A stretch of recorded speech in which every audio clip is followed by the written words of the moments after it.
계속해서 글로벌 라운지 이번에는 베트남 현지 연결해 보겠습니다. 데니엘로 KB나 하노이 사무소장 연결돼 있습니다. 안녕하십니까? 예, 안녕하세요. 데니얼입니다. 네, 베트남 내에 지금 외국의 투자 기업 의존도가 높아지고 있는 가운데 이번에는 삼성전기가 약 1조 원이 넘는 투자 규모 계획을 발표했습니다. 이 같은 투자가 어떤 효과를 가져올 것으로 예상이 되고 있나요? 네, 베트남에서 삼성이 가지는 의미는 대단합니다. 삼성은 베트남의 전체 수출과 GDP의 약 3분의 1을 차지하고 있습니다. 이는 베트남 경제를 좌지우지하는 정도의 독보적인 영향력을 발휘하고 있다는 말입니다. 삼성전자 베트남 법인 4곳이 지난해 거둔 총 매출은 약 717억 달러, 환화로는 약 86조 원에 육박합니다. 삼성이 베트남에서 직접 고용하는 인원만 무려 14만 5천 명에 이릅니다. 지난 2013년부터 20억 달러 투자를 시작으로 지난해 말까지 총 180억 달러, 이번에 9억 2천만 달러 투자로 삼성은 약 190억 달러, 하나로는 약 23조 원에 가까운 천문학적인 투자를 하게 되는 것입니다. 삼성은 베트남에서 최대 외국인 투자자입니다. 삼성이라는 기업의 영향력으로 베트남 정부는 앞으로 베트남에 진출할 한국 기업들에게도 더욱 우호적으로 대할 것으로 보입니다.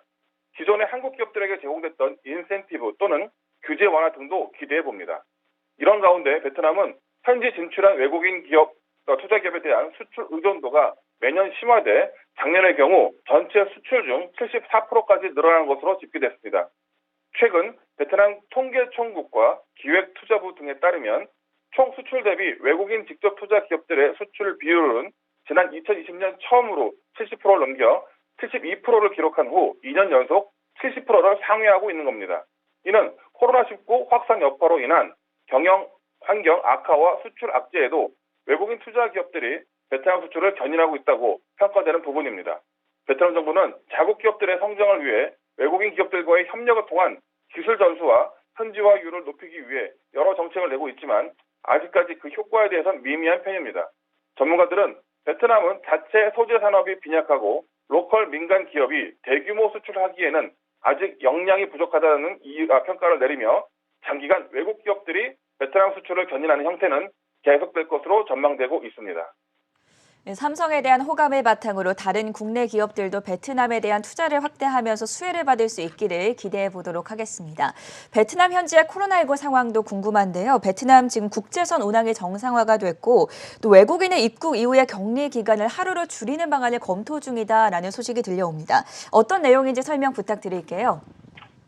네, 이번 달 15일부터 국제선 운항에 대한 모든 제한 조치가 풀렸고 이제 본격적으로 국경 개방을 통한 외국인 맞이에 총력을 다하는 모습입니다. 지난 8일 베트남 행정부 유관부처들은 개방 날짜를 비롯한 전면적인 국제 관광 재개안에 지지를 표하며 합의했고 이에 정부는 최종적으로 3월 15일 0시를 기해 지난 2020년 코로나19 팬데믹 후 막았던 국경문을 만 2년 만에 개방하게 된다고 발표했습니다. 이번 발표에 따르면 항공은 물론 바다와 육로로 입국하는 모든 제한을 해제합니다. 다만 전염병 방역을 위한 매뉴얼은 일부 남아있게 되는데요. 해외에서 입국하는 자국민을 포함한 모든 외국인들은 도착 후 일정 장소에서 PCR 검사를 진행하고 그 결과를 기다려야 합니다. 이때 이 기간을 하루로 잡고 있기에 격리 기간 하루란 말이 나오게 된 것입니다. 네, PCR 검사를 진행해야 되기 때문에 격리 기간이 하루로 줄어들 것이다. 확인 내용 들어봤고요. 마지막으로 베트남 정부가 기대하는 전면적인 국경 개방에 따른 경제적인 회복 효과는 어느 정도로 예상되고 있습니까? 네, 베트남 통계총국 자료를 보면 정부의 수출주도 성장 전략에 따라 1987년부터 2019년까지의 기간 동안 베트남의 수출액은 연평균 23%씩 증가해 왔습니다. 하지만 코로나 원년인 2020년 경제 성장률 2.91%를 기록하며 지난 1986년 이후 최저치를 기록했고 지난해에는 2.58%로 더욱 하락했습니다. 급기야 이 해 3분기에는 마이너스 6.17%라는 역성장을 기록하는 등 사회 경제적으로 침체된 상황에 놓이게 됩니다. 수출 산업 회복도 문제이지만 주요 수입원 중 하나로 굴뚝 없이 2019년 기준으로 전체 GDP의 10% 이상을 차지하는 관광시장이 회복돼야 다른 산업에도 성장을 기대할 수 있다는 판단에 정부는 언제, 어떻게 개방하냐를 두고 깊은 고심 끝에 이번 발표를 하게 된 것입니다. 지난 2019년 1,800만 명에 달했던 외국인 입국자 수는 작년에는 3,500명에 그쳐 관광 산업이 초토화된 상태입니다. 입국자와 관광객이 없어지고 투숙률이 급감한 호텔과 리조트들은 못 버티고 대량이 부동산 매물로 나와 지금까지도 하노이 시내와 관광지 등의 호텔에는 불이 켜진 곳이 많지 않습니다. 그러나 정부가 전면 개방을 발표하며 베트남 관광 산업에는 많은 변화가 일어나고 있습니다. 크게 세 가지로 정의되는데요. 먼저 관광 산업을 전략을 가지고 대하겠다는 정부의 의지입니다. 정부는 전문성과 품질 그리고 효율성 이 세 가지를 목표로 오는 2030년까지 베트남의 기존 관광 상품의 판도를 바꿔보겠다는 겁니다.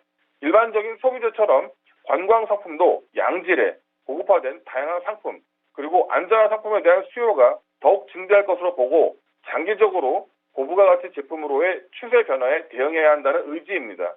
이어 관광 상품의 디지털화입니다. 관광 개방 및 로드맵에 대한 정보의 디지털 전환은 이미 시작을 했고 미국의 CNN과 CNBC와 같은 국제통신사와 연계해 베트남 관광에 대한 디지털 홍보를 협력을 논의하고 있다고 합니다. 세 번째는 항공을 포함한 관광산업의 대거 인력 채용입니다. 벤부항공의 경우 조종사와 승무원 등으로 대략 5,000명의 직원이 필요할 것이라고 하고요. 전국의 호텔과 리조트 그리고 관광지에서도 구인을 위한 광고가 많게는 하루에 2,000건 이상이 올라오고 있습니다. 지금까지 베트남 하노이에서 데니얼이었습니다.